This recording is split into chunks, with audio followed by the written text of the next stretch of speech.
Hay un texto en Apocalipsis capítulo 21 que habla de las medidas de la ciudad celestial. Me sorprendió ver el tamaño de la gran Jerusalén que descenderá del cielo, el cual Juan ve en una visión estando en un monte, hacia un gran valle donde él seguramente ve, obviamente lo creo así literal, la ciudad de Dios descender del cielo. Y esa ciudad es representada como un cubo de 2.200 kilómetros de ancho, de largo y de alto. Eso es mucho, muy grande, ¿no? 1.200 estadios, ¿verdad? Y el Señor con esto nos quiere mostrar el tamaño de la ciudad que nosotros ocuparemos en realidad. Hice un cálculo por la inteligencia artificial, que es buena usarla en estas investigaciones, y realmente en un ambiente cómodo, por decir así, pueden vivir ahí perfectamente 17.000 billones de personas, literalmente en un ambiente cómodo sin estar apretado. Eso me da una idea aproximada de cuántos creyentes llenarán esa ciudad. Ya no hay para arrendamiento. Allá no habrá lugares que no estén ocupados. Pregunté, si fueran más apretaditos, ¿cuántos serían? 3.000 trillones de personas caben si fueran todos apretaditos. Pero eso me da la dimensión, hermanos, del tamaño del trabajo que tenemos por delante. No solamente nosotros localmente, sino muchos más. Seguramente ese número ya se va a cumplir, yo lo creo, por lo que estamos viendo proféticamente. Pero nos corresponde, amados hermanos, tener el reto, lo tenemos delante, de hacer como iglesia parte de aquellos que ayudaremos a sumar a los que serán salvos para completar ese número. 3.000 trillones de personas. Ese número aún no lo he logrado imaginar, pero un matemático como Luis de pronto pueda tener una dimensión de 10 a la cuánto sería, pero imagínense ustedes, eso es muchísima gente. Y eso me da la esperanza de que el Señor es bueno y grande y su salvación alcanzará a muchísimo más de los que nosotros imaginamos.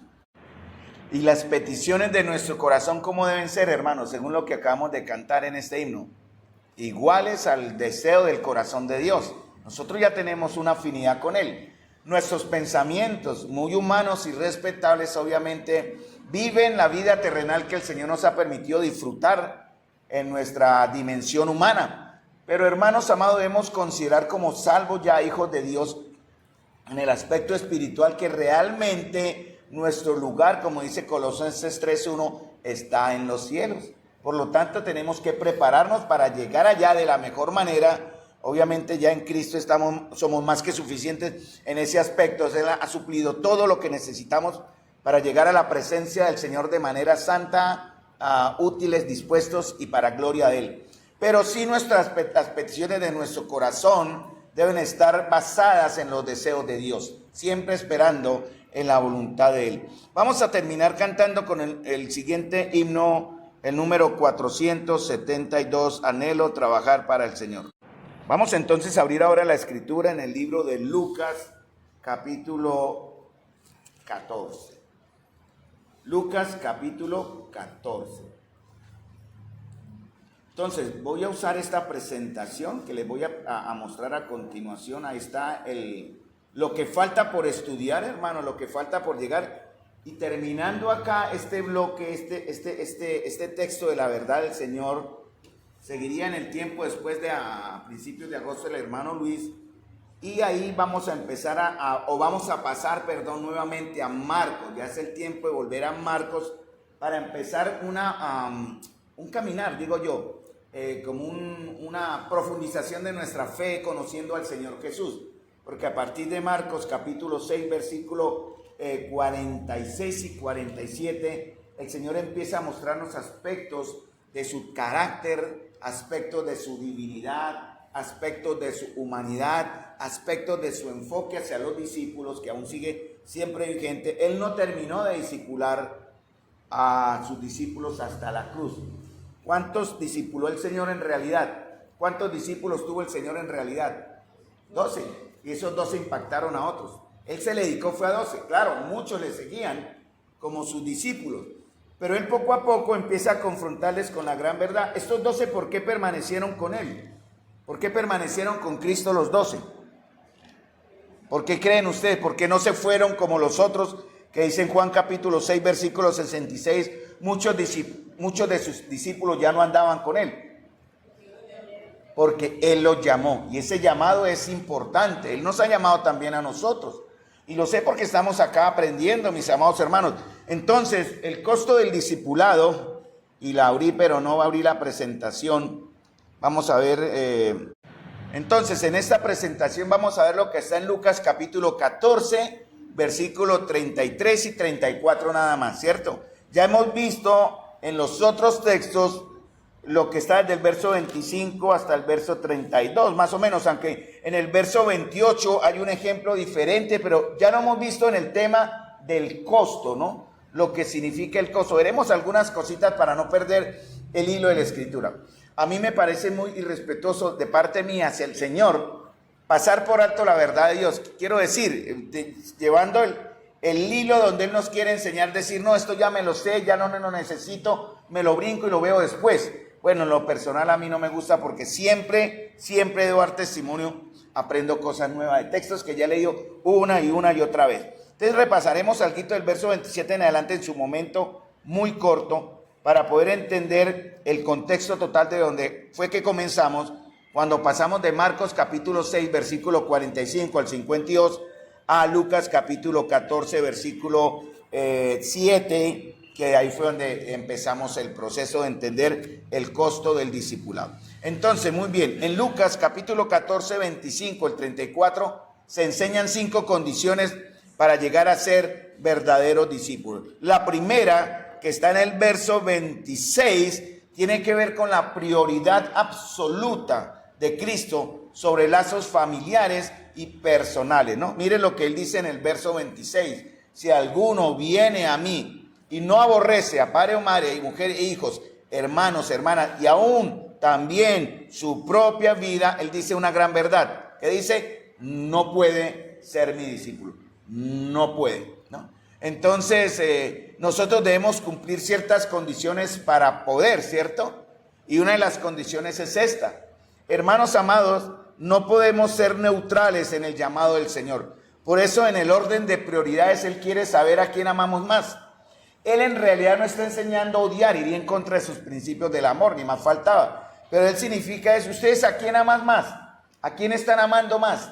¿Por quién están sacrificando en realidad el llamado? Y eso fue lo que los discípulos hicieron en Lucas capítulo 5, cuando hablamos de la gran pesca, ¿verdad? Donde ellos dejándole todo, o sea, ese mismo texto, esas mismas palabras, le dejaron su trabajo, dejaron sus comodidades, si se puede llamar una vida cómoda, la vida de unos pescadores, pero dejaron su fuente de sustento y entraron a confiar en la provisión del Señor. No sé de qué manera, pero sé que el Señor lo hizo. Él los cuidó en esos 3 años desde que Jesús comenzó su ministerio, y los cuidó aún más allá cuando Cristo partió. Hay algunos ejemplos en la Escritura, pero realmente el Señor tuvo que haber obrado de cosas tan maravillosas. En Juan capítulo 21, creo, donde dice que hay tantos libros que si las cosas que hizo Jesús se escribieran, no cabrían los libros que se escribirían sobre las cosas de Jesús. Sin embargo, tenemos aquí en la Escritura lo que necesitamos, y es tan valioso y tan importante porque viene directamente de la mente del Señor. Entonces, Jesús resalta que el amor por Él debe estar por encima de cualquier relación familiar, de cualquier relación personal o de cualquier interés personal. Entonces, el discipulado siempre requiere que Jesús ocupe un lugar. ¿Cuál debe ser el lugar del Señor? El primer lugar, ¿cierto? Siempre. Si nosotros entendemos la dimensión de lo que somos, hermanos, o sea, ¿qué es lo que somos delante del Señor? Si nosotros entendemos el pecado en la visión divina de la santidad de Dios, ¿qué significa? Hermanos, tendríamos gran temor, primero de pecar, obviamente, lo cual no estamos exentos, pero el Señor promete redención, promete limpieza. Juan capítulo 2 versículo 1, primera de Juan capítulo 2 versículo 1, y otros textos de la Escritura nos hablan de la esperanza para aquellos que en algún momento pecamos, pero podemos recomponer nuestra comunión con Él por medio de la confesión de nuestros pecados, dándole a Jesús siempre entonces el primer lugar para ser usados por Él. Por eso el tema del hermano Luis Humberto es muy apropiado, porque eso significa depender de Él en todo, y eso nos lleva a ver los diferentes aspectos de cómo Él y llegará a ser suficiente. Digo que es porque Él en la cruz ya lo hizo. Creo que Luis Humberto mencionó todos esos aspectos de la salvación, el alcance de la salvación. En la segunda parte va a entrar más específico a terminar este tema sobre el discipulado. Vamos a estar orando por Luis, esperando con gran deseo cuando él le corresponde el turno, a ver cómo termina él, que ya lo tiene organizado en el tema sobre el discipulado ya aplicado. Entonces, hermanos amados, aborrecer se entiende como una comparación de prioridades, que es amar menos a Cristo. ¿Lo tenemos claro? ¿Cierto que no hay duda al día de hoy lo que eso significa? La gran pregunta, hermanos, es que si Jesús requiere en el discipulado que Él ocupe el primer lugar por encima de toda relación humana y los propios intereses humanos, nosotros como verdaderos discípulos debemos estar siempre dispuestos a renunciar al afecto humano si entra en conflicto con la obediencia de Cristo. O sea, eso implica cortar lazos de familia. San Agustín, creo que fue el padre apostólico que vino muchos años después de los apóstoles. En su historia era un hombre, un joven rico, un joven de dinero, y él malgastó su vida en pasiones y desórdenes horribles. Fue una vida demasiado disoluta. Pero él, cuando tuvo el llamado del Señor, cuando lo llevó a salvación, él cuenta su historia, lo podemos consultar fácilmente, y él habla de la gran transformación que tuvo por Cristo, tanto que le llevó a renunciar a todo. Él dejó sus posesiones, era un hombre para vivir en clase alta y clase cómoda por años, tenía herencias, pero él entregó todo a los pobres y decidió seguir a Cristo como un pobre más. Y él habla precisamente de esto, ¿no? Tuvo que renunciar incluso al afecto familiar porque su familia le rechazó por ser cristiano. Y eso también implica renuncia o renunciar a la propia vida, que es la propia negación y el sacrificio. Eso es tomar la cruz. Espero en el Señor y oro. Una de las cosas que vi a través del Congreso en el liderazgo fue el lazo entre el liderazgo y el pueblo en oración. Si algo que ellos resaltan mucho es que el liderazgo tiene que sostenerse en oración y palabra. Eso es lo que dice Hechos capítulo 6. El trabajo de un anciano, por ejemplo, es la palabra y la oración. Y los subsiguientes trabajos, aunque son visibles, que lo hacen los servidores del Señor en diferentes ministerios o en diferentes actividades de iglesia, tienen que estar unidos por la oración. Si no hay oración, no hay como esa unción, llamémoslo así, como esa aprobación divina para poder recibir de Él en toda suficiencia su fuerza, su denuedo y su poder para hacer las cosas que Él nos pide ya que hagamos fuera de estos muros. Él pide, como Abraham, que salgamos de los límites, ya salgamos del borde de nuestra frontera de Santa María, lo cual es nuestro lugar amado de reunión, pero ya es el momento, paso a paso, de ir mirando cómo llegamos a atraer a otros, haciendo los discípulos para enseñarles, como dice Mateo capítulo 28, todas las cosas, que dice Mateo capítulo 28, versículo 19. Entonces, renunciar a la propia vida, autonegación, tomar la cruz. ¿Qué significa tomar la cruz? Es el costo de seguir a Jesús. El que no lleva su cruz y viene en pos de mí, no puede ser mi discípulo. Vuelve a decirlo, ya lo dice más adelante también, lo dice en el verso 33, ¿no? Entonces, hay que llevar una cruz, hay que seguir a Jesús para poder ser.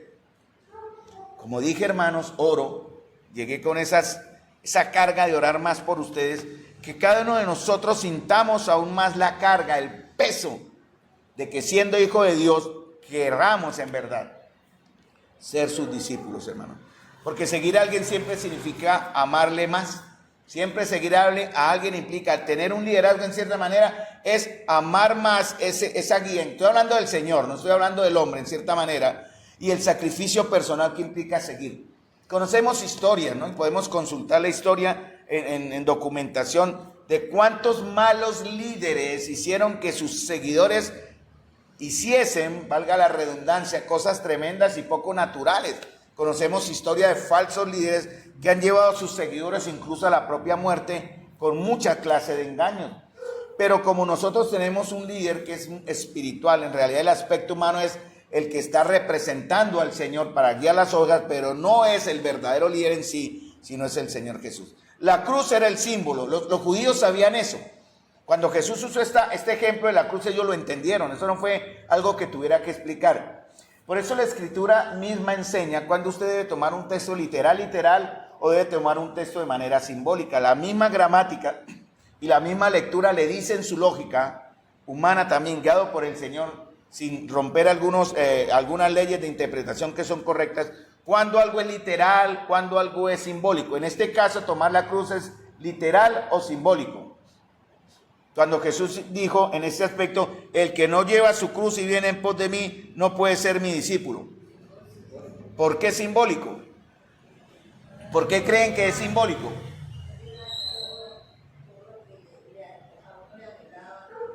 Cuando uno le anhelaba, ¿qué, perdón? ¿Lo entiende así? Entonces no es simbólico. Llevar la cruz era literal para ellos, porque ellos entendieron, el que no lleva su cruz y viene en pos de mí, ahí empiezan a discernir a quién, porque los romanos castigaban de esa manera a quienes iban contra ellos. Ellos entendían lo que significaba llevar la cruz, y llevar la cruz ya entendimos que está ligado, está sumado a seguir a Cristo. Tiene que ver con ese aspecto, ¿no? Llevar la cruz, creo que ya lo coloqué aquí, ser discípulo también en estos tiempos implica sacrificio, disposición, disponibilidad, misericordia, compasión y paciencia. O sea, Jesús no estaba llevando algo enseñando algo simbólicamente, sino algo real. Tienen que llevar la carga de seguirme. Y él dio el mejor ejemplo, ¿cierto? El ejemplo fue la cruz. ¿Cómo murieron sus 12 apóstoles? A excepción de Juan. Todos murieron de manera trágica o de manera mártir, ¿no? ¿Cuántos están muriendo hoy día? Por ejemplo, en Nigeria la última noticia es que cientos de cristianos están siendo masacrados por el Islam en la parte norte de Nigeria. Cientos están muriendo y nadie está protestando por eso. Nosotros como iglesia nos enteramos cuántos de nuestros hermanos están muriendo en este momento por ser solamente cristianos. Nosotros aún tenemos esa cierta libertad que nos permite movernos y funcionar como iglesia. Pero puede venir el tiempo en que el discípulo debe estar dispuesto a sufrir, incluso llegar hasta la muerte por causa de Cristo. Una de las cosas que a mí siempre pienso es, Señor, dame la gracia cuando ese momento llegue, no negarte, no salir corriendo, no huir, sino estar dispuesto incluso a entregar mi vida. Eso es algo que yo debo mentalizar, porque seguir a Cristo, implica morir al orgullo, al yo, a los planes personales, y vivir según el llamado de Cristo, hermano. A veces tenemos que sacrificar planes, comodidades. En uno de los talleres que tuvimos sobre el aspecto misional, porque también se habló de eso, es triste ver las tremendas necesidades de los siervos de Dios en la obra. ¿Por qué? Bueno, porque muchas iglesias, no todas, pero un porcentaje, no están siendo conscientes de su responsabilidad al sostener obras misioneras. Al sostener obreros que en este momento están sirviendo en otro país. Hay instituciones que lo hacen, grupos cristianos que lo hacen, pero el taller implicaba en la tarea del liderazgo de animar a la iglesia a ser parte de un esfuerzo misionero, ¿cierto? O sostener a alguien fuera, ayudando con ofrendas, o sostener también a los que de entre nosotros quieran de alguna manera servir de tiempo más completo al Señor. Ellos sostienen a quienes salen del límite de la iglesia, pero también enfocaban en el aspecto del cuidado.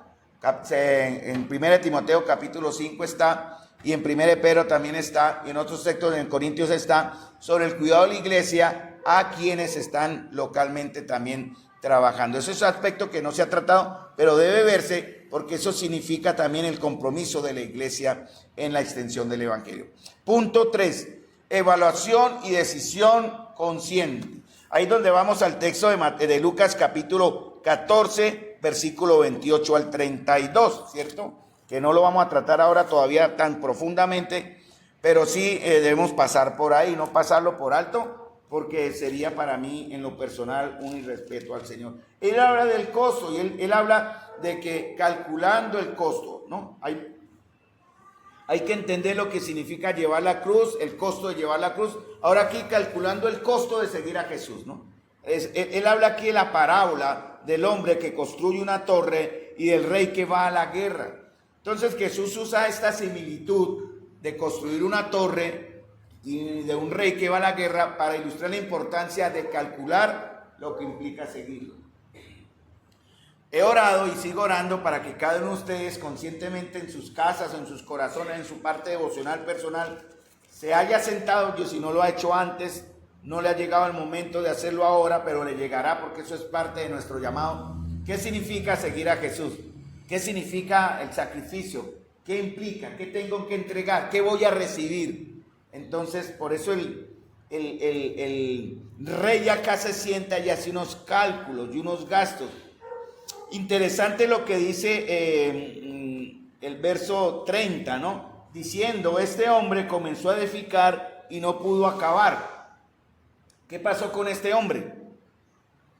Comenzó a edificar y no pudo acabar. ¿Qué pasó con este hombre? ¿Calculó? No hizo para nada. Hay creyentes que se lanzan al discipulado de manera irracional y por eso nunca permanecen. Hay creyentes que viendo el costo dicen, no, esto no está con mi bolsillo, en mi economía no sirve, no me meto en eso, como mirando el ejemplo del costo. Pero hermanos, lo que dice también en el verso, dice, o qué rey al marchar a la guerra contra otro rey, no se sienta primero y considera si puede hacer frente con 10,000 al que viene contra él con 20,000. Y si no puede, fíjense bien que en esto no tiene nada que ver con el aspecto de salvación, quiero aclararlo, ¿no? Porque seguir a Jesús no es una decisión emocional o impulsiva.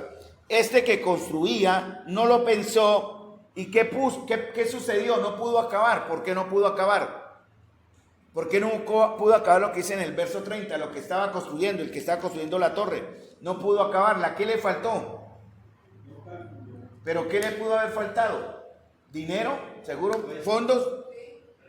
¿Presupuesto? ¿Materiales? ¿Cierto? ¿Verdad? Y nosotros para construir tenemos que esforzarnos, tenemos que invertir, hay que, hermanos, estudiar la verdad, hay que sentarnos y con la palabra entender lo que significan esas cosas, porque la palabra nos da el valor de lo que estamos haciendo. La palabra nos muestra los costos. Dice, o qué rey al marchar no se sienta primero y considera, verso 32, y si no puede, cuando el otro está todavía lejos, le envía una embajada y le pide condiciones de paz. Hermano, mire, esta frase es demasiado confrontadora y humillante. Yo sé que Jesús no lo hizo con esa intención, pero llamaba la atención, ¿no? Porque ¿cuántos de los creyentes hoy día en la iglesia, al ver los costos, han hecho lo que hizo este rey? Y si no puede, cuando el otro está todavía lejos, le envía una embajada y le pide condiciones de paz. ¿Eso qué significa? Recuerde que él está hablando del discipulado, ¿no? ¿Y esto qué significa? Que hay creyentes que viendo el costo prefieren pactar con el enemigo. No puedo, más bien me alío con ustedes. Esos son los carnales que están, los que tal vez nunca lo fueron, no lo sé, no voy a entrar en ese tema, pero el discipulado no es gratuito ni superficial, requiere planeación. Hay muchos creyentes que pactan con el enemigo. Hay muchos cristianos que por no comprometerse, lo veremos en la última nota, ya casi llegaremos allá por el tiempo, pero nos lleva a pensar, hermanos, ¿somos de esa clase de creyentes? Espero que no, ¿no? Ruego en el Señor que no, que viendo que no podemos llevar el llamado que el Señor hizo con nosotros, simplemente rendimos. Esos son los mundanos que llenan y permean la iglesia del Señor. También habla de renuncia total a las posesiones, ¿no? Para ser discípulo es necesario estar dispuesto a dejarlo todo, no solamente el aspecto familiar, no solamente el aspecto de seguridad personal, verso 27, no solamente el aspecto de entregar, porque eso es lo que tiene que ver también el costo de renunciar a todo lo que poseemos. Por eso el Señor en el verso 33 dice esta frase, cualquiera de vosotros, cuando dice cualquiera de vosotros está hablándole a todos los que él estaba en ese momento mostrándole esta verdad, dice nadie está exento, pero si alguno de ustedes, dice, no renuncia a todo lo que posee, no puede ser. Hermanos, y eso es delicado, no tiene que ver con la salvación, ¿no? Por eso él repite que el discipulado requiere un desapego, un despego total, ¿no? Cualquiera de vosotros que no renuncia a todo, no es que no renuncie a algo, a media cosa, a un 3/4 de algo, sino a todo. Dios implica, hermanos, entregárselos en sus manos, entregarle a Él para que Él sea el correcto administrador de nuestras posiciones. Él pide un desprendimiento de nuestros bienes. Ahí donde entra mucho a aplicar el tema que Luis va a terminar el próximo mes o cuando le corresponda, él esté listo preparando sobre lo que esto significa. Un desprendimiento total de los bienes materiales, suficiencia de Cristo. No significa necesariamente venderlo todo, pero sí poner todo a su disposición. Todo lo que tenemos. ¿Qué tenemos nosotros, hermanos? Dígame en algo que tengamos nosotros de manera personal. Puede ser material. Un ejemplo. Algo material. Casa, carro, ¿cierto? Algo material, algo personal. El trabajo bueno también en tiempo era algo personal. ¿Usted qué le daría al Señor personal? Señor, aquí está mi carro, ese carro es suyo, yo solo lo administro. Yo le oro hacia el Señor. Si es lo que pase, Señor, provéame porque ese carro se lo entregué. Ahora, Señor, en lo personal, ¿qué le entrego? Usted, ¿qué tiene usted? Su inteligencia, su sabiduría, su fuerza, ¿verdad? Tuvimos el placer de encontrarnos con varones que nos enseñaron a nosotros hace 30 años. Un hombre de casi 80 años, el hermano Ramón Prensa. No sé si ustedes se acuerdan de él. Y la hermana, ¿cómo es que se llama la hermana? La esposa, Juanita. Hermanos, él está invitado, esperamos pronto en algún momento tenerlo acá. Hermano, la vitalidad de ese varón con casi 80 años. Con casi 80 años. Y todavía se mueve, todavía está enseñando, todavía está predicando, todavía dice estoy dispuesto, yo quiero ir. Nadie lo frenó o nadie lo está frenando. Y ella con su dolencia, porque tiene un problema en su cuerpo también que le impide mucha movilidad, pero él está, usted nomás había que estar ahí para entender la clase de amor y la clase de lo que ellos estaban viviendo, hablando con ellos que uno se da cuenta, hermano. Yo aquí lo que les diga es solo mi impresión, pero cuando él pueda venir y ustedes van a conocerle más, algunos ya le conocen, van a darse cuenta de lo que yo les digo. Casi 80 años y ese hombre parece que tuviera 20 años menos, porque la gracia del Señor nos mueve a eso. Y él entregó todo, ¿no? Todo en su vida y a su trabajo al Señor. Entonces el discípulo ve sus bienes, sus planes, sus propósitos como instrumentos para el reino, no como un fin personal. Y el último, que es el que vamos a empezar a desarrollar un poquitico más, que es el verso 34. La santificación, la disposición y utilidad del discípulo y su perseverancia. Y el Señor usa un ejemplo, que es la sal, ¿no? Sal como símbolo de estas cosas, ¿no? El costo de la santificación. Buena es la sal, pero si la sal se hiciera insípida, ¿qué pasa? O sea, el Señor ya dice en varios textos, en Mateo lo menciona, vosotros sois la sal de la tierra. Cuando Jesús dijo eso, ¿qué quiere decirnos o qué quiere enseñarnos? Y él dice acá también, como dice ahorita en el verso, ¿no? Del verso 34 al 35. En todo el texto de Lucas, para mí la frase más importante está al final del verso 35. La frase que resume todo, mejor dicho, que va a reducir todos estos meses de estudios es: el que tiene oídos para oír, oiga. Ahí donde se va a ver quién verdaderamente aprendió. De pronto al final vemos, sí hubo resultado, gloria a Dios. No hubo resultado. Pero hay que seguir, sabiendo que nuestro trabajo en el Señor no es en vano, seguimos persistentemente eso. Entonces por eso el Señor dice, buena es la sal, ¿no? Porque Jesús no busca a alguien que lo siga aguapaneludamente. Él no quiere esa clase. Por eso él habla en Apocalipsis, ¿no? Usa una ilustración, ¿no? Por cuanto eres ni qué, ni tibio, ni frío, ni caliente, ¿cierto? Sino tibio, te vomitaré de mi boca. Imaginen ustedes esa expresión. Eso sí es simbólico, porque no significa que Jesús vomite a alguien, pero sí habla de lo que él va a sentir por aquellos que son aguapanelas como creyentes. Hermanos, eso es un llamado de atención. No podemos llegar a hacer eso. Pero como Cristo es suficiente, podemos cambiar esa parte de nuestra alma que aún está en rebeldía hacia el Señor, donde nosotros somos de esa clase de cristianos, para cambiar. Para eso necesitamos, hermanos, conectar nuestra alma y nuestro espíritu al Espíritu Santo. Y no estoy volviéndome carismático. Quiero decir que el Espíritu Santo tiene una importancia, porque Jesús dijo, cuando él en Juan 16 dijo, yo me iré, pero alguien vendrá, igual que yo, vendrá. Y el que ahora representa a Cristo por su espíritu, es su espíritu. Y eso no nos tiene que llevar a ser esos carismáticos desordenados e irresponsables en doctrina, sino darle al Espíritu Santo también su lugar para que Él pueda obrar en medio de nosotros. Él está ahí. Entonces, ser sal de la tierra.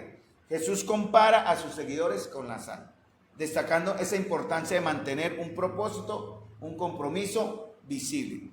La sal era usada, tiene un significado en la Biblia, un significado muy profundo. Entonces habla siempre de pureza, de santidad, durabilidad, fiabilidad, confianza e incorruptibilidad. La sal era usada para muchas cosas. Por eso él dice, buena es la sal. La sal la usaban para preservar, para dar sabor a los alimentos, para abonar la tierra, para muchas cosas. ¿De dónde se sacaba la sal?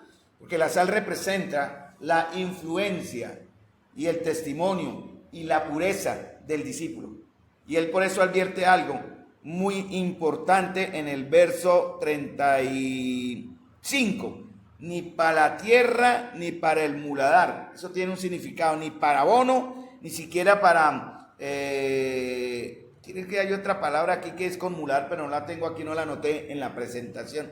Pero a mí lo que me llama la palabra es que podemos llegar a ser inútiles. Ay, hermanos, según de Timoteo capítulo 2 nos habla eso, que si alguno se limpia estas cosas, será instrumento del Señor, santificado, útil y dispuesto para toda buena obra, para gloria, útil. Uno no guarda lo que es inútil, uno desecha lo que es inútil. Y eso es tremendo, hermanos, porque la intención del Señor es aclarar. Y yo creo que ellos lo entendieron, espero que nosotros lo estemos entendiendo, el alcance del discipulado en lo personal y en la parte de testimonio. ¿Qué más? ¿Cuál es el propósito de esto, hermanos? Filtrar a los verdaderos discípulos. ¿Cierto? Es un filtro. Por eso en Juan 6:66 él habla de esto, ¿no? Jesús aclara que seguirlo no es popular ni cómodo, hermano.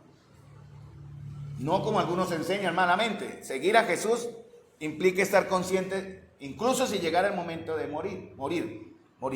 Pero también incluso significa rechazo, ser diferentes, generar la diferencia, no amalgamarnos. Si nos amalgamamos con el mundo, somos de aquellos que vimos el costo y dijimos, no, mejor me le pego me uno al enemigo para no, porque yo sé que pierdo. Ese es un engaño, pero el Señor advierte sobre esto. Llamar a una decisión consciente y radical. ¿Qué significa radical? ¿Qué significa radical en esta palabra? Radical, ¿cuál sería el término aplicable? Yo soy radical, ¿qué significa? Soy radical en mis convicciones, hermanos. A mí esto no me mueve nadie de acá. Soy radical. Ni a derecha ni a izquierda, soy radical. Nada me mueve, no me desvío, la tengo clara, sé el costo. Estoy leyendo historias de la Segunda Guerra Mundial. Me gusta mucho la historia, estoy leyendo muchas cosas, pero habla del sacrificio de cientos de miles de hombres por su patria. Muchos que murieron, jóvenes que no llegaron ni a los... El último que leí ahorita fue 18 años, muerto en acción, en representación de su patria. Pero ellos estuvieron dispuestos a ir a una guerra donde nadie los llamó, pero estuvieron dispuestos a morir por su patria y por la libertad. Interesante. El hombre muere, constantemente están muriendo cientos de miles en sus guerras humanas por sus gobiernos, por sus ideales. ¿Y cuántos cristianos estaremos en la misma condición de estar dispuestos a morir? Entonces, el Señor quiere mostrar que el discipulado exige que renuncia total y una constancia. Entonces, los pasos para madurar el discipulado tienen las siguientes condiciones. Las vamos a resumir rápidamente, ya la vimos. Primera, aborrecer. O sea, primer paso, hay que aborrecer. Si usted no ha aborrecido, no ha podido pasar ni al segundo, ni al tercero, ni al cuarto. El primero es aborrecer. Suena extremo. Entonces Jesús utiliza ese término exageradamente para destacar que seguirle requiere ponerlo por encima de vínculos y prioridades, ¿cierto? Entonces, primera condición, ¿cuántos de verdad podríamos alzar la mano? ¿Se atreverían? Y podríamos decir, yo estoy cumpliendo esa primera parte. ¿Cuántos podrían decirlo? Yo alzo mi mano porque yo lo hago. Explico, ustedes entienden los pasos, porque el primero es aborrecer. Cuando usted ha aborrecido, va a pasar al segundo, que es estar dispuesto a llevar su cruz. Ese es el siguiente paso. Usted no puede llevar la cruz si no ama a Jesús, es imposible, si no lo aborrece. Si no aborrece, aquellas otras cosas que le quitan a él su lugar. Primer paso es aborrecer. Segundo paso para llegar a ser un verdadero discípulo, cargue la cruz, esté consciente, hay peligro, hay una advertencia. Tercer paso, calcule el costo. Calcule el costo. El hecho de ser creyentes, hermanos, ya nos lleva a entender entonces que nosotros debemos seguirle aborreciendo y cargando mi cruz. Pero no todos están llamados a obedecerle al calcular el costo, seguirle. No hay obligación, entiendan. Si usted ha llegado a este tercer punto, quiere decir que los otros dos ya los ha suplido, ya los ha chuleado, ya los ha llenado, ¿no? Y él da la idea del que calcula el costo, ¿no? Construir una torre, el rey que evalúa las fuerzas, medir las implicaciones. Tal vez muchos de los creyentes se han quedado acá, porque son aquellos que han ido, no pudieron acabar la torre, o muchos que seguramente viendo que esto es demasiado para mí, han hecho pacto con el enemigo, de muchas cosas, de muchas maneras. Entonces, también calcular el costo, el tercer paso. En ese orden, ¿no? En ese orden. Él no habló acá por casualidad, como hablan algunos que empiezan a hablar y enredan y nunca saben lo que dicen porque no llevan un orden. Por eso la escritura tiene un orden. Hay que estudiarla con un texto, contexto, y bueno, lo que exige el orden que está en la misma Biblia. No podemos cambiarlo. Eso está ahí por algo y el Señor nos quiere enseñar. Después de calcular el costo, y esto implica algo, porque aquellos que han hecho pacto con el enemigo que viene con más fuerzas, ¿implica esto quizá la pérdida eterna? Esa es la pregunta que puse ahí. ¿Significa esto la pérdida eterna de la persona involucrada? Tal vez no, pero sí va a traer ¿qué para el evangelio? Vergüenza, ¿no? Dando la ocasión al enemigo, ¿para qué? Como dice en Corintios, para que el enemigo no gane ventaja sobre nosotros, para que la palabra no sea blasfemada. Y eso muestra el verdadero estado espiritual de la persona. Hermanos, nadie está llamado a juzgarles, ni lo haremos. A veces, pues sí, claro, hay dolor y se nos han escapado en algún momento, algunas veces, términos. Pero miren, hermanos, la palabra dice, si usted no ha cumplido estos tres pasos primero, ¿no? El primero, aborrecer; el segundo, cargar la cruz; el tercero, calcular el costo. Miren lo que pasa, porque eso va a significar que si usted no lo ha hecho, si usted ha hecho pacto con el enemigo que viene con más fuerza, el evangelio está siendo insultado por causa nuestra.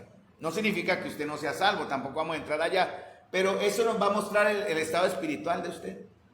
Y para esos que no están hoy acá, por dar un ejemplo extremo, me va a llevar a los extremos, con todo respeto, con ellos es que debemos trabajar hasta lo máximo, para llevarlos a que amen el estar aquí para recibir y después salir bien preparados, hermanos, a enseñar a otros. Debemos animar a las que no nos acompañan, estar constantemente. Eso es el aspecto del discipulado, llamándolos, motivándolos, orando por ellos. Hay mucho trabajo. Ojalá la iglesia estuviese llena, porque lo que estamos aquí hablando, hermanos, es la santa palabra del Señor, ¿no? Hace que los no cristianos duden con mayor facilidad de la verdad del evangelio. Cuando vayamos a la gente a hablarle del amor de Dios, si yo no tengo amor, ¿qué le enseño? Si le oye hablar a un no creyente la fidelidad de Dios y yo no tengo fidelidad, ¿cómo seré convincente? Si yo le voy a mostrar a un incrédulo la salvación del Señor en todo su contexto, en mi propia vida, y ellos no la ven, ¿cómo van a creer, hermanos? Entonces Jesús está reforzando esta verdad, ¿no? Con esta parábola, con la idea del rey. Y para esto, hermanos, calcular el costo de los asuntos temporales se hace para determinar el precio que debo pagar.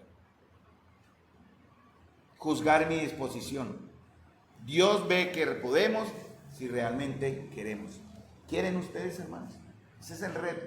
¿Quieren ustedes acompañar a los que vamos adelante o vamos atrás? No importa, todos vamos en la misma carrera, porque todos llegaremos, espero, bien a la meta, pero sí trabajar con un mismo fin y propósito. Eso es lo que significa también la iglesia. En la iglesia no deben haber ruedas sueltas, no debe haber ministerios sueltos, no debe haber convicciones sueltas. Todo tiene que estar bajo la guía del Señor. Renunciar a todo, verso 33, ¿no?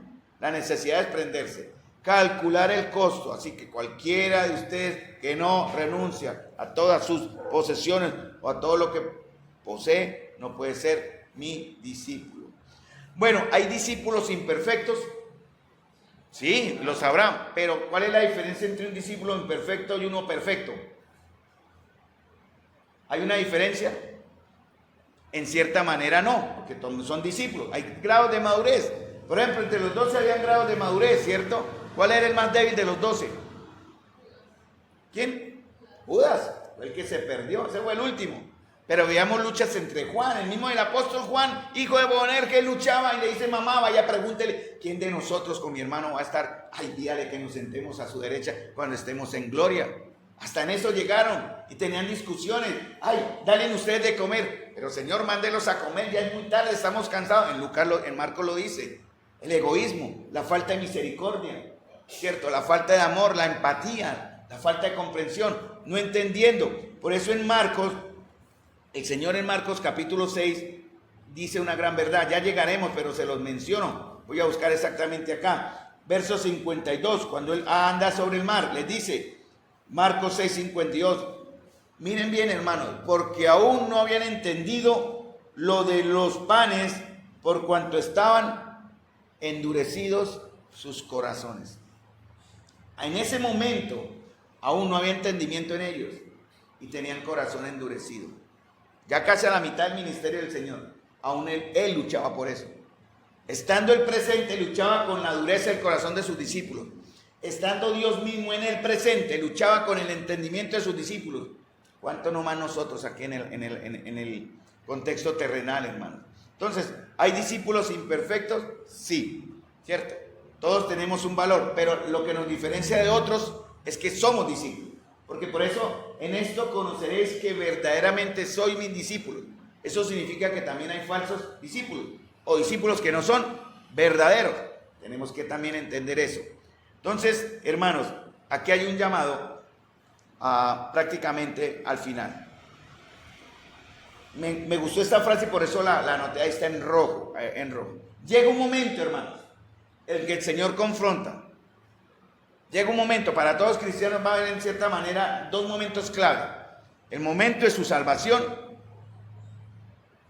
y el momento en que el Señor lo llama a ser su discípulo, que va continuo, pero ahí es donde empieza uno a entender el costo.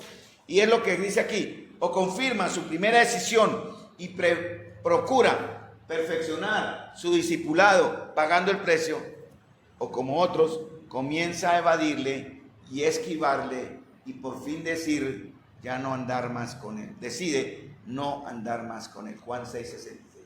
A eso nos tenemos que enfrentar, hermano. Y va a doler. Este año yo creo que el Señor va a filtrar a muchos. Se va a ver.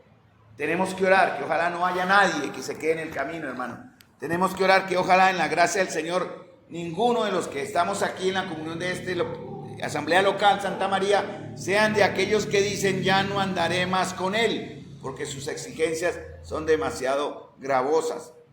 Todos los creyentes, tarde que temprano, vamos a tener esta segunda crisis, digamos emocional, espiritual, de mayor decisión, ¿no? Es un cruce en el camino, es el llamado, hermanos, a la total santificación. Eso no significa perfección, pero sí buscar el crecimiento en santidad, en verdad, y en lo que significa los términos absolutos del discipulado. Por eso el Señor termina con el verso 34-35. Yo lo coloqué así, hacernos sal útil, porque también podemos hacernos sal inútil. La idea es ser sal útil. Entonces, él utiliza la metáfora, la sal es la esencia que da sabor y conserva, ya lo sabemos, y en este contexto se refiere a los discípulos, hermanos, que deben mantener su esencia advirtiendo algo, lo que más resalta algo. Verso 34, buena es la sal, y con la palabra más indica la importancia, pero advierto, si la sal se hiciera insípida, ¿con qué sazonará? ¿Qué puede sazonar la sal?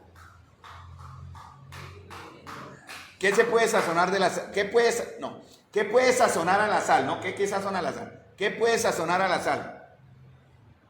Nada, nada, hermanos, nada. Usted le echa dulce a la sal, se la daña. Por ejemplo, la sal se mezclaba, creo que por aquí lo dice, con el abono, para echarle a la tierra.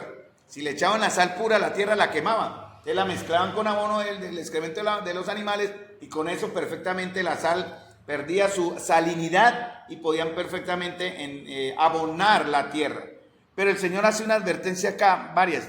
¿Con qué se sazonará? Hermanos, no hay nada. Si nosotros dejamos de ser esa sal útil, ¿qué nos puede hacer la sal útil? Esa sal, pero si llegamos a ser sal inútil, ¿qué nos puede llevar a ser la sal útil? No, nada, hermano. Después de que usted pase la línea, ya nada lo devuelve, ya perdió su sabor. Es como la advertencia, ¿no? Literalmente, lo que dice acá la palabra hacerse insípida, la palabra insípida es hacerse el tonto o perder el propósito. Eso es lo que significa en el griego la palabra insípida. Cuando usted se le exige, se le va a pedir en el discipulado que venga a ser un hombre de oración y usted no quiere ser ni hombre ni mujer de oración, usted está siendo insípido. Cuando se le pide por la palabra que vengan en la congregación a llenarnos del Señor para así perfeccionar nuestro crecimiento y fe, para poder alcanzar a otros. Usted no viene ni conscientemente lo hace, usted es un insípido o somos insípidos. Si a través de la palabra se nos enseña que debemos ser evangelizadores, por dar el otro ejemplo, y no lo hacemos conscientemente, no nos preparamos, estamos siendo insípidos. Y después de eso, hermanos, ¿qué nos puede en realidad hacer volver al Señor? Estamos haciéndonos los tontos, a perder el propósito y a desviarnos del propósito del Señor. En Mateo 5, el Señor dice, y ya lo recordamos, vosotros sois la sal de la tierra. Pero, la gramática es clave. Pero, si la sal se ha vuelto insípida, fíjese aquí que en Lucas capítulo 14 dice, si la sal se hiciere insípida. Cuando dice se hiciere insípida, me da la idea de quién se vuelve insípido. ¿Quién es la sal? Entonces, si yo me hago insípido, es mi acción, ¿cierto? Mi acción. Porque hay cosas dentro de mí que me vuelven insípidos, sosos o tontos, que quieren ver el llamado del Señor y esto no es para mí. Somos inútiles, insípidos. Pero miren lo que dice Marcos. Si la sal se ha vuelto insípida, que me da la idea en el contexto de que también obviamente hay cosas externas a mí que me hacen perder de vista mi verdadero llamado. ¿Con qué se hará salada? Ya para nada sirve, sino para ser echada afuera y pisoteada por los hombres. Hay cosas, hermano. ¿Dónde están nuestros ojos ahora?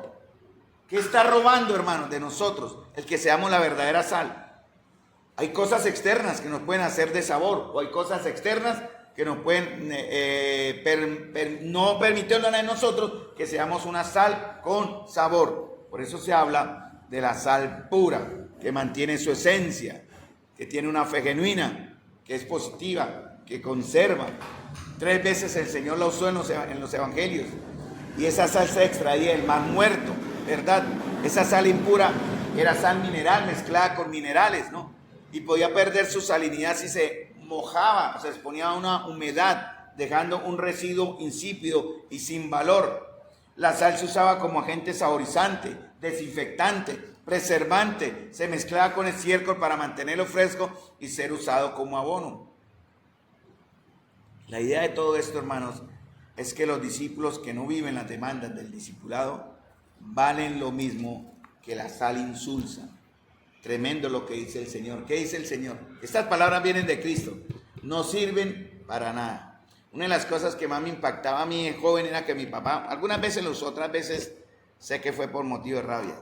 Usted no sirve para nada. Y me decía así, usted no sirve para nada. ¿Cómo creen que me sentía yo? Tremendo, ¿no? Eso ya fue perdonado, pero lo pongo como ejemplo. ¿Cómo se sentirá si el Señor nos dice lo mismo? Ustedes no me sirven para nada. O sea, mi sacrificio por ustedes fue inútil. En cierta manera, ¿no? Siervo inútil. Salvo, ¿verdad? Pero inútil. Tremendo, mis amados hermanos. En Marcos lo habla también este aspecto. Creo que ya lo mencioné. En Colosenses habla de las palabras sazonadas con sal. Y por último, terminando, entonces, hermanos, la sal pura en la Biblia es una metáfora de la fe auténtica, santidad y fidelidad, y la influencia, que no se corrompe ni se destruye. Hay grandes palabritas usé y terminé la idea, porque la idea también es administrar el tiempo, hermano. ¿Cuál es el reto para nosotros ahora, hermanos? ¿Cuál es el reto? ¿Perdón? ¿Usted no está, Héctor? Entonces, ¿por qué dice ser sal? ¿Ser sal qué? Útil. O sea, somos sal. Vosotros sois la sal de la tierra.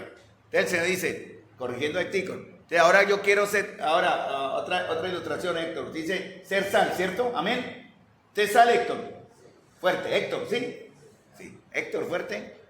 Eso, sí se suena ese. Héctor, usted es sal. Y como él es sal, es útil. Entonces le dejamos la pregunta a Héctor, que él se pregunte allá, y eso va para cada uno de nosotros. Ya delante de todos dije que soy sal útil, amén. Vemos a Héctor y todos nosotros. Pero también preguntemos, ¿estoy llegando a ser sal inútil? Te lo dejo, hermanos. ¿Estoy llegando, me estoy convirtiendo en una sal inútil? ¿Estoy perdiendo mi sabor y mi esencia? El Señor hace la advertencia. Padre Celestial, Señor, te damos las gracias, te doy las gracias, Señor, por tu gran amor, Señor, tu misericordia, tu propósito. Amado Señor, yo te ruego que el plan para tu iglesia, localmente para Santa María, Señor, cumpla su meta, Señor. Lo que tengas que quitar de nosotros, Señor. Lo que tengas que apretar en tus manos como el buen alfarero, Señor, esas imperfecciones, Señor. Lo que tengamos que desechar porque son un estorbo para nuestra llegada a la meta, Señor. Ayúdanos y danos las gracias, Señor, de hacerlo también conscientemente y voluntariamente. Nos presentamos ante ti, Señor, porque el propósito para este lugar aquí localmente, en este barrio, Señor, aún no se ha cumplido. Te ruego, amado Jesús, que tomes el control desde el liderazgo hasta abajo, Señor, a cualquiera de las más sencillas, humildes y amorosas ovejas, Señor, de este lugar. Podamos ser contagiados, permeados, controlados por el poder de tu Espíritu en nosotros, Señor. Y que nada detenga, ni que nuestros labios, Señor, nuestras acciones, incluso el sacrificio de nuestra propia vida para extender y presentar un evangelio puro, santo y transformador. Te ruego, Señor, que nuestra asamblea cumpla ese propósito, Señor. O si no, como dice tu palabra, en una advertencia también muy clara y muy directa, quitarás el candelabro de la iglesia. Señor, guárdanos de pasar algún día y ver este lugar cerrado, porque ninguno de los que aquí estábamos congregados fuimos capaces de tomar el estandarte de la fe y ser proclamadores de tu verdad ante un mundo perdido, Señor. Protégenos de llegar a este estado. Te pedimos tu bendición ahora, Señor, en el nombre de Cristo Jesús. Amén. Dios les bendiga, mis amados hermanos.